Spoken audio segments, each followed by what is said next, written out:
Welcome back to Historic Adventures. Today we embark on a timeless journey to the magnificent ruins of Furness Abbey. Join us as we uncover the stories and secrets of this ancient monument. Don't forget to subscribe for more captivating explorations. Now let's step into history.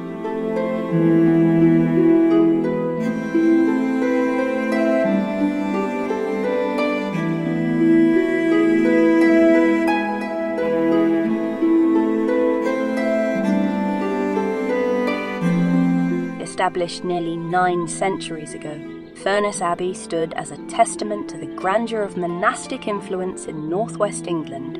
Not only a sanctuary for devotion, reflection and pilgrimage, it also marked its significance as a dominant landholding entity, with its abbot playing a pivotal role in the region's governance.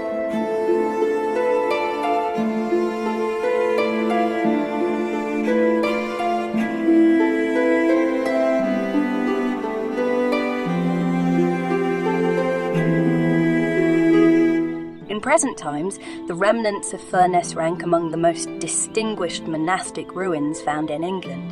These enduring structures echo the devout and daily life of the monks, spanning from the 12th to the early 16th centuries, who once called this sacred ground their home.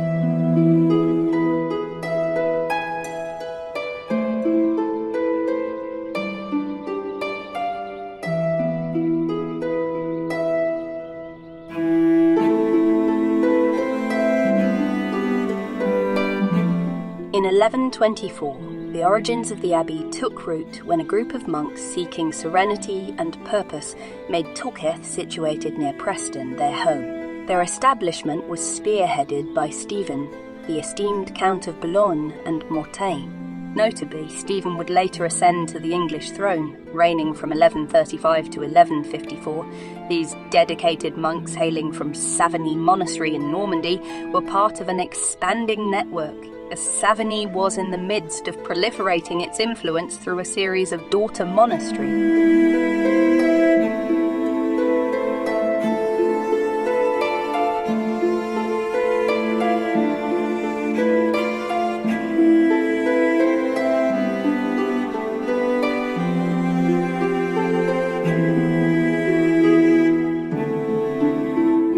By 1127, guided by divine providence or sheer pragmatism, the monks relocated from Tulketh to a region poetically named the Valley of Nightshade, nestled on the Furness Peninsula, a part of what was, back then, Lancashire territory. At first glance, this enclave may seem isolated, but it was anything but. With an abundance of fresh water, timber and stone readily available for construction, and the sea nearby ensuring connectivity, it was the ideal cradle for a burgeoning monastery.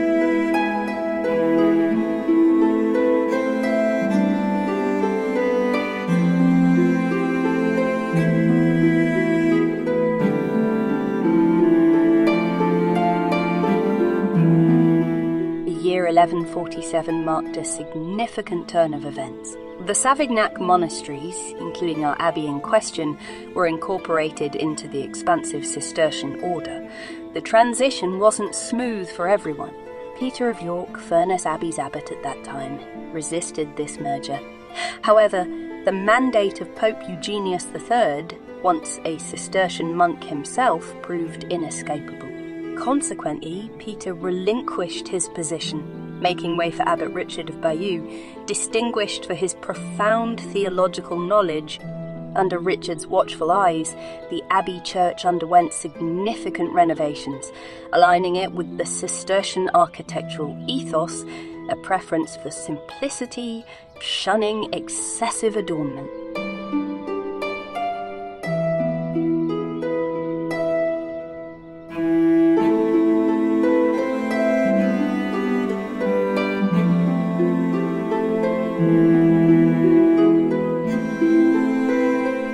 Verdant landscapes of the northwest, Furness Abbey swiftly emerged as a beacon of prosperity and influence, deeply ingraining itself into the religious, societal, and economic tapestry of the region. Thanks to the munificence of its initial benefactors, the abbey secured a foundation of affluence that would endure throughout the Middle Ages.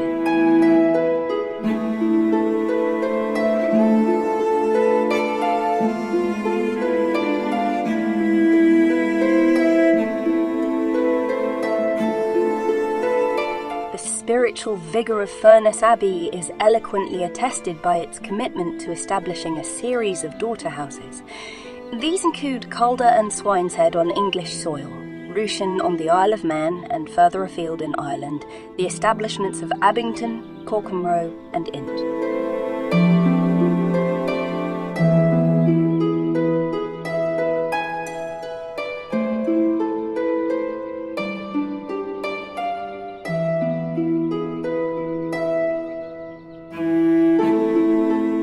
Of the luminaries connected to Furness Abbey during the waning years of the 12th century and the dawn of the 13th, Jocelyn of Furness shines particularly bright. A distinguished author, he chronicled the lives of numerous saints. Notably, his work on the life of Estatric remained seminal, offering the earliest recounting of the legendary tale where Patrick banished snakes from the Emerald Isle.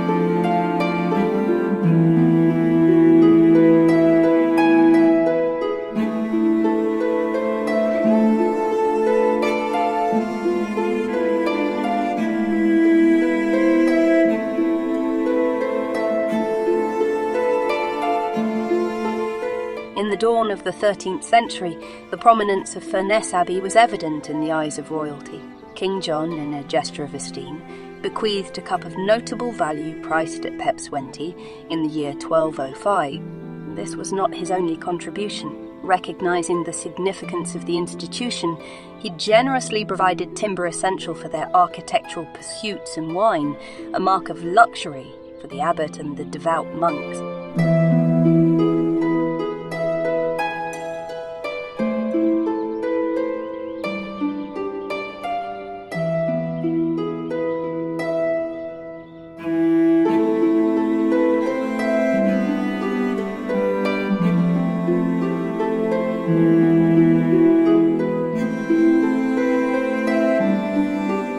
Over time, Furness ascended as a preferred burial ground for the distinguished local elite. Drawn by the profound faith in the spiritual potency of the monks' prayers, many believed that such intercessions would expedite their soul's journey, alleviating the agonies of purgatory and guiding them towards the serene embrace of heavenly eternity.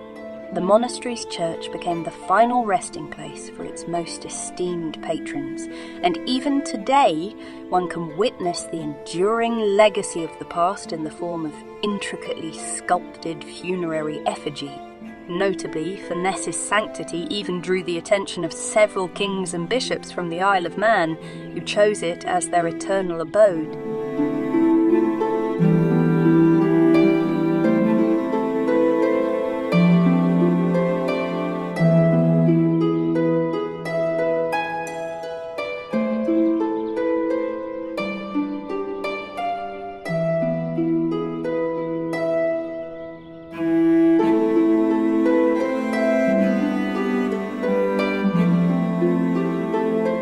In the heart of the cloister, the grandeur of the surrounding buildings stands as a testament to the abbey's affluence during its prime. By the 13th century, the magnitude of these edifices hinted at a bustling community, comprising approximately 100 monks and a staggering 200 lay brothers.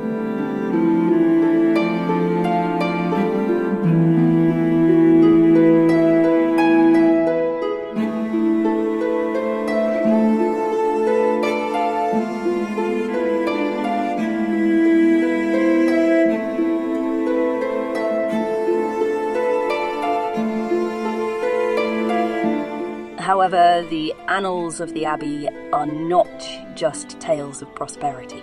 A dark shadow was cast in 1246 when a shocking event occurred. Abbot Laurent Saclon met his tragic end, allegedly at the hands of 3 of his own monks.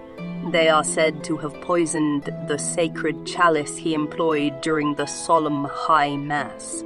Almost concurrently, the abbey's stables became the scene of a grievous confrontation. Servants loyal to a local noble clashed fiercely with those serving the abbot of Furness Abbey, with deadly consequences.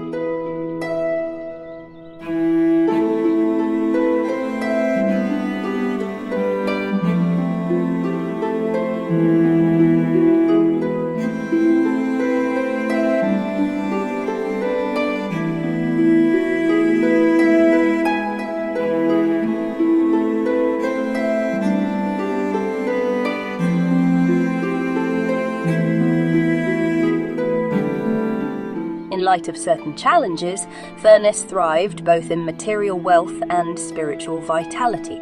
Records of papal taxation from the year 1291 indicate that the manors and estates of Furness bore a tax burden exceeding Spone 171. In the context of the era, this was a substantial amount, further showcasing its prominence. In 1296, King Edward I showcased his respect for the abbey by beseeching its monks to offer prayers for the repose of his late brother's soul.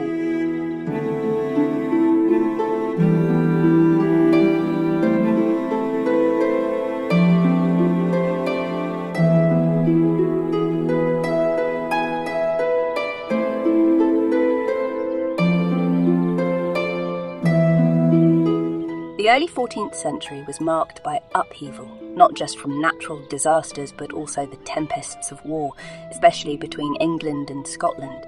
This tumultuous period profoundly affected the tranquility and prosperity of the Furness Abbey.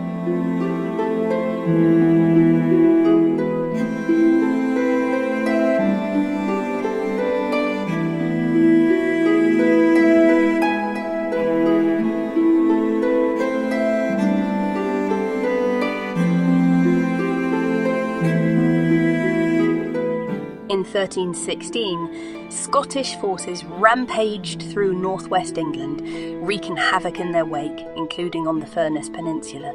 The resilience of the abbey was tested again in 1322. However, on this occasion, the abbot of Furness, recognising the imminent peril, opted to negotiate. Through a timely ransom, he managed to safeguard the cherished monastery and its expansive estates.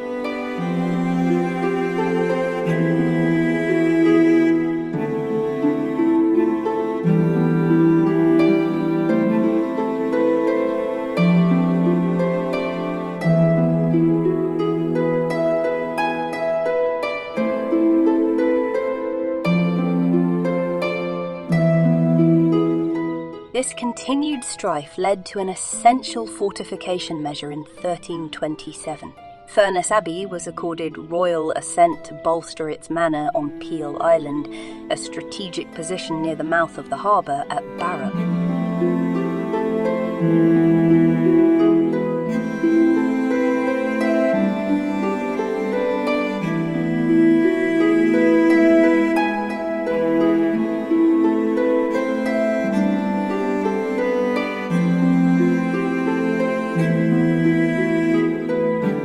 However, the tribulations of the era weren't limited to external invasions. Within the region, an atmosphere of lawlessness prevailed. Tragically, the monks of Furness were ensnared in this web of chaos, at times as victims, and regrettably, on other occasions, as culprits. Amidst these internal struggles, the abbey could not escape the broader geopolitics of the time. Edward III's ambitions in France, which would eventually evolve into the epochal Hundred Years' War, 1337 to 1453, exerted financial and material pressures on monastic establishments, including Furness Abbey.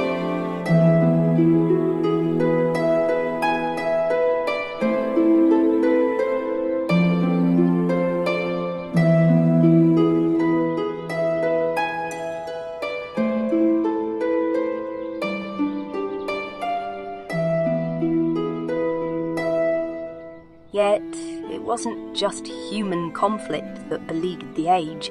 The spectre of the Black Death loomed large in 1348.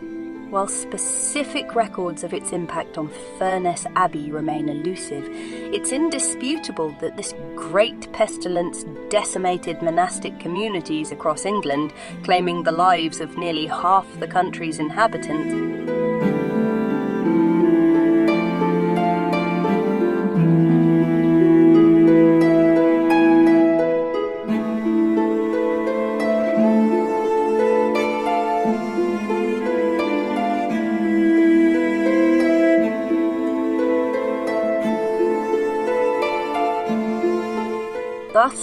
14th century, with its wars and plagues, cast long and transformative shadows on the hallowed halls of Furness Abbey.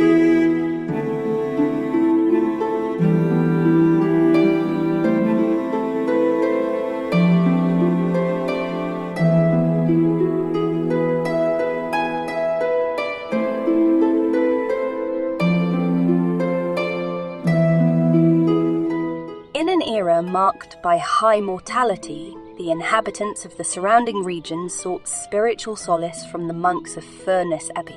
By the mid-14th century, the abbey had received multiple land endowments intended to fund the illumination of candles during its sacred ceremony. As a beacon of spiritual reverence, Furness Abbey evolved into a pivotal pilgrimage destination. Roughly 30 episcopal endorsements granted indulgences offering spiritual advantages like alleviated penances to those who journeyed to honour an esteemed representation of the Virgin Mary.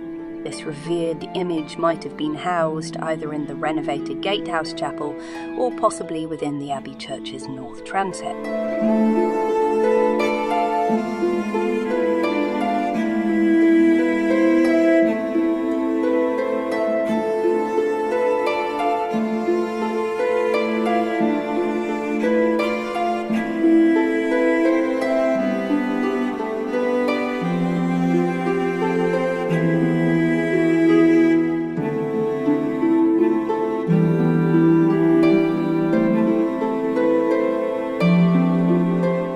The fervent veneration of the Virgin Mary at Furness was largely influenced by Abbot William Dalton. In 1407, he procured the blessing of the English Cistercians General Chapter to observe a daily Mass at the Abbey's primary altar in dedication to the Virgin. By 1412, under his directive, a meticulous 2-volume cartulary was finalised, documenting land donations to the Abbey and papal privileges. A portrayal of Abbot Dalton shows him in reverence before the Virgin Mary. These volumes are further adorned with intricate illuminations, many showcasing the Abbey's patrons or emblematically representing their familial crests.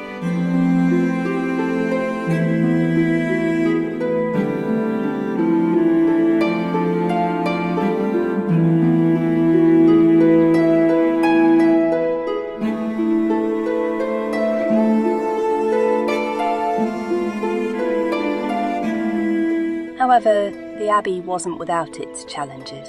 The eastern terminus of the Abbey Church confronted structural instabilities due to subsurface water accumulation, necessitating significant renovation. The grandiosity with which it was reconstructed stands as a testament to Furness Abbey's opulence and prominence during the 15th century.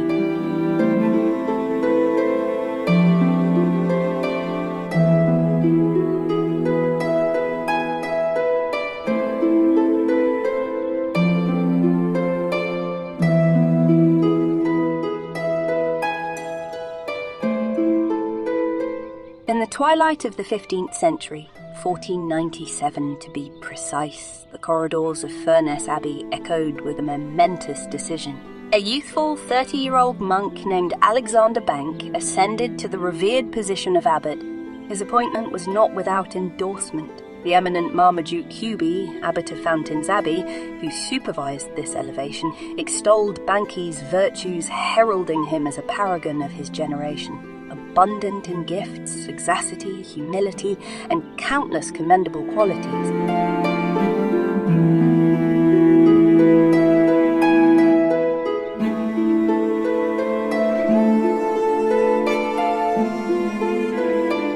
Yet, as time unfurled, it became apparent that Banky's leadership would not resonate with the laudable virtues that Hubie had foreseen.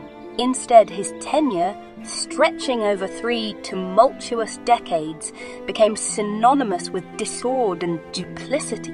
Far from the archetype of a benevolent spiritual leader, Banky exploited his influence, strong-arming the abbey's tenants and neighbouring folk. He sought alliance with the regional gentry, lavishing them with pensions, an act of largesse the monastery's coffers could scarcely sustain.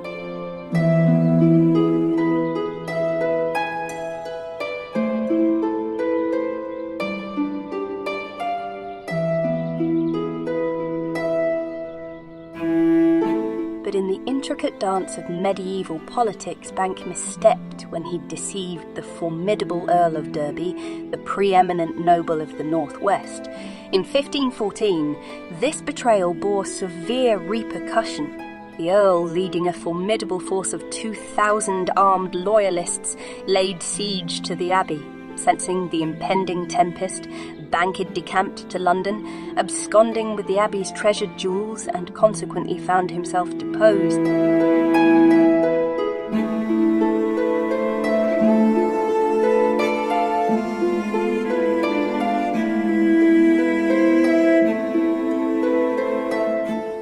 Banky was not a man devoid of influential connections.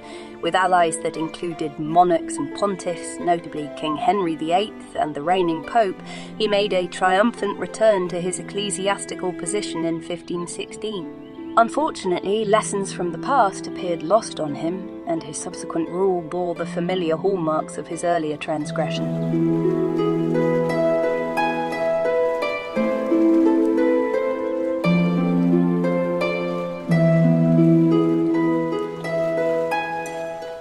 By the time 1531 dawned, Abbot Alexander Banker met his mortal end.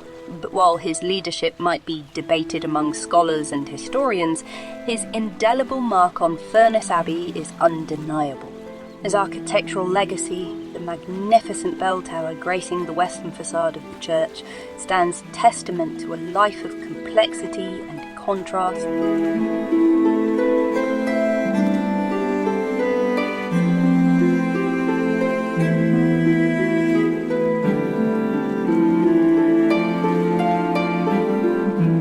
Amidst the silent ruins and echoing chambers of Furness Abbey lies a tale not just of historical significance, but one that ventures beyond the veil of the ordinary.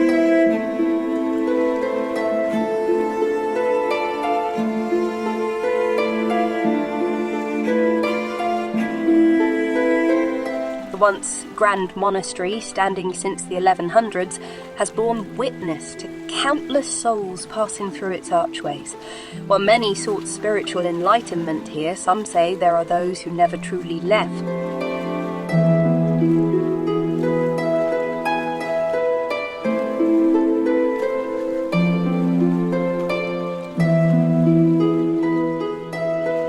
Visitors often recount experiences that defy explanation. Chills in the summer's heat, the soft whispers echoing through stone walls and fleeting shadows darting across the sunlit ground.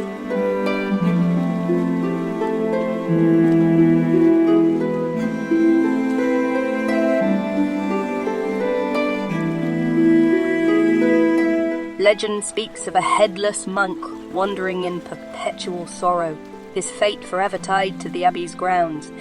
There's the tale of a spectral knight guarding a hidden treasure, waiting for an heir to claim it.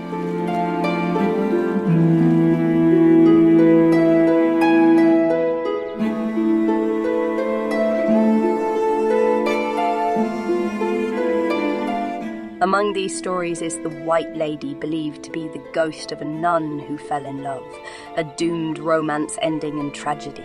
Some nights her ethereal form can be seen gliding through the moonlit corridors, her mournful sighs a testament to her undying love.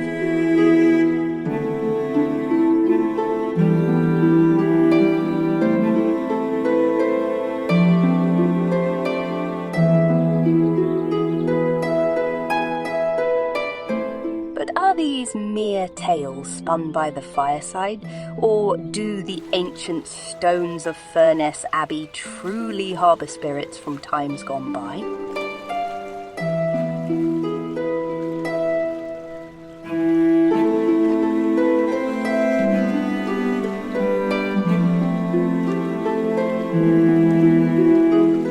Whether you're a skeptic or believer, one thing remains certain.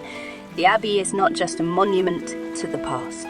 It's a bridge to the unseen, a realm where history and the supernatural entwine.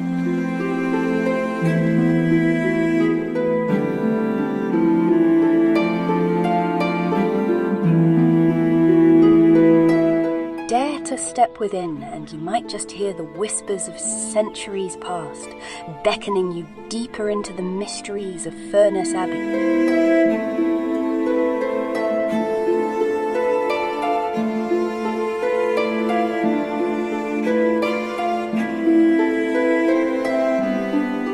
After all, every shadow has a story to tell.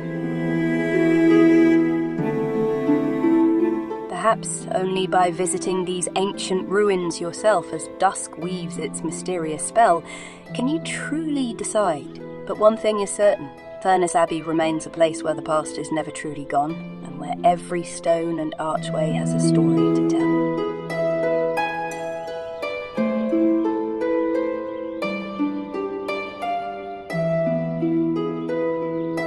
How to get there? By rail. The easiest route is by train. Barrow-in-Furness is well connected with major cities like Manchester, Lancaster and Preston. Once at Barrow-in-Furness station, Furness Abbey is just a short taxi or bus ride away.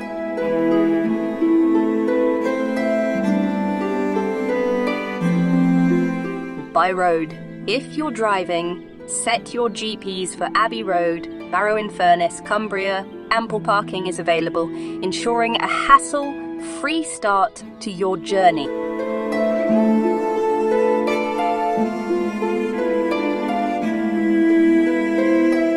By bus. Several local buses run from Barrow Town Centre to the Abbey, making it a breeze even without a car.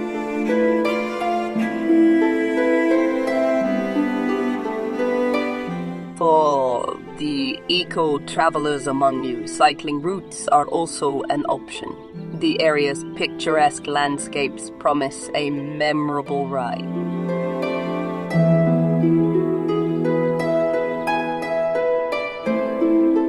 However you choose to get here, what awaits is a mesmerising blend of history, architecture and nature.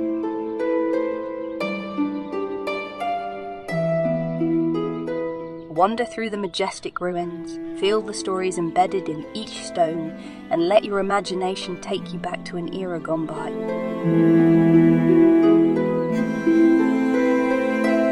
Furness Abbey, a journey not just in miles, but through time. We'll see you there. As you leave the haunting beauty of Furness Abbey, let its rich history and serene atmosphere linger in your heart. This majestic ruin, once a hub of religious and economic activity, stands today as a testament to the passage of time, a reminder of the ever-changing narrative of our world. But as the pages of history turn and your journey continues, there are still more stories waiting to be discovered. Just beyond the Abbey's ancient walls, the local community flourishes, keeping alive traditions that have been passed down through generations. Indulge in the simple pleasures that the local shops have to offer. From unique crafts inspired by the Abbey's intricate designs to artisan treats that tantalize the palate, let the fragrances of freshly baked goods draw you into a nearby bakery, or perhaps discover a novel keepsake in a quaint corner shop. Venture a little further and you may stumble upon local farms. Here, the story of the land continues, as hands sow and harvest, ensuring that the region's legacy of nourishment endures. Sample fresh produce, witness the love and care that go into every crop, and take home a piece of the region's soul.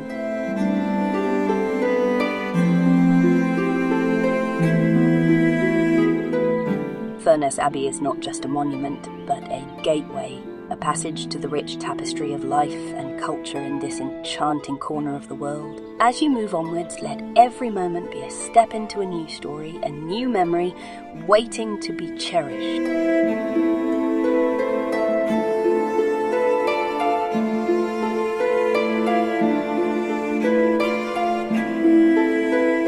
Thank you for joining us on our walk around. And now, prepare to soar high above the magnificent grounds of Furness Abbey.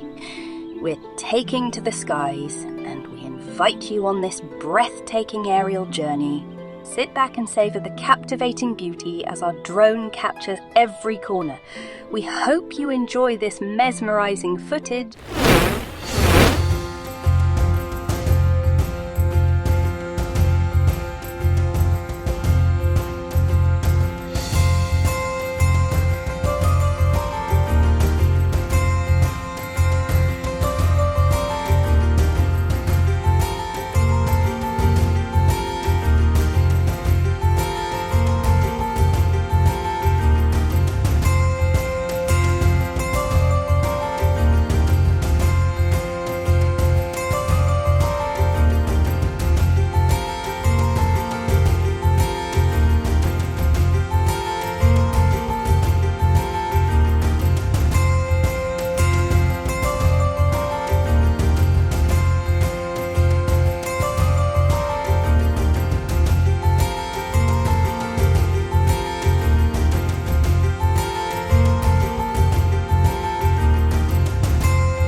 We hope you've enjoyed our journey through Furness Abbey. If you appreciated this historical adventure, please consider giving us a like and hitting that subscribe button. Stay tuned for more historic adventures. Until next time, see you soon.